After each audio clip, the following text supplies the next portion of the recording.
Welcome to CrossoverChart Tutorial number 3.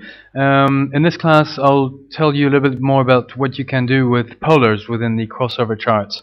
If you are using tools for navigation such as Deckman for Windows or Expedition, you are most probably using polars.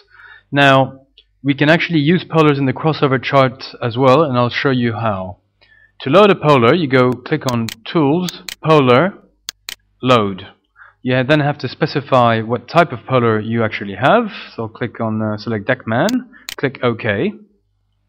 It'll prompt me for a polar file. I've got this Deckman polar here handy, and then it does a bit of math. The first result is that when I move my cursor around, you'll see at the top of the window that now it's not only showing me truant speed, truant angle, it's also giving me values for boat speed, which are target boat speeds according to the polar, but also apparent wind speed and apparent wind angles.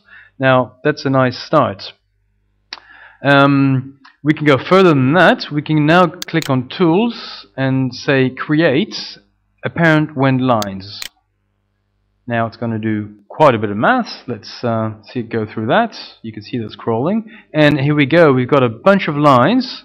Now I'll unselect the apparent wind angles. These lines here are all the apparent wind speed lines, and that's obviously very interesting information for your crossover because sails obviously work with apparent wind. And the apparent wind angle, what you might have to do is to make it look a little bit better is to move your labels around so that the graph isn't too messy. But it's a very nice feature here.